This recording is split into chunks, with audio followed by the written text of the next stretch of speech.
میں اسے چودھری کیوں مانوں، میں اسے ملک کیوں مانوں، میں اسے ارائی کیوں مانوں؟ جس نے تقسیم جائیداد کے وقت بیٹوں کو یاد رکھا، بیٹی کو یاد ہی نہیں رکھا۔ تو لاکھ قبر پہ گلاب کے پھول ڈال، تو لاکھ روزانہ ہر سال 10 محرم کو قبر کی لپائی کر، لیکن اللہ کی قسم بیٹی کو حصہ نہیں دیا۔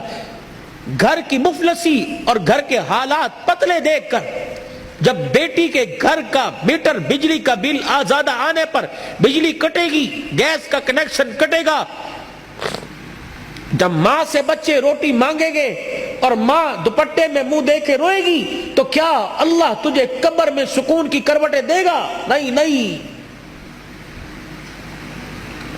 بیٹیوں کو حصہ دو۔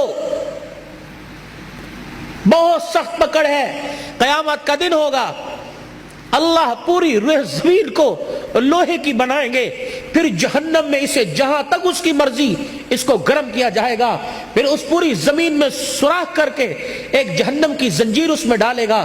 اللہ فرمائیں گے لاؤ، جس نے دنیا میں بیٹی کو حصہ نہیں دیا، یہ زمین کی سلیٹ اس کے گلے کے اندر ڈال دو اور درے مار مار کے پورے میدان معاشر کا چکر لگاؤ۔ لوگ پوچھے یہ کون ہے؟ کہ یہ وہ ظالم ہے جس نے تقسیم وراثت جائیداد کے وقت اپنی بیٹیوں کو یاد نہیں رکھا تھا۔ اچھا مجھے ایمانداری سے بتلاؤ،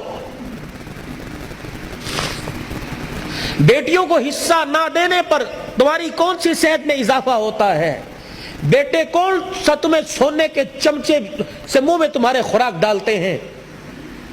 اور یاد رکھنا، مرنے کے بعد بیٹے، اللہ ان کو زندگیاں دے، بیٹے جائیداد کے وارث ہوتے ہیں، لیکن بیٹیاں جب تک زندگی ہے باپ کی چرپائی کی وارث ہوتی ہیں۔ نہیں بھولتیاں، کمیٹیاں ڈال ڈال کے باپ کا ختم کروائیں گی، اپنے خامد سے مانگ مانگ کر پیسے جوڑ جوڑ کے جا مسیتے مٹھائی دیا، مولوی صاحب نو کہیں میرے ابو نو سال ہو گیا دعا کر دئی۔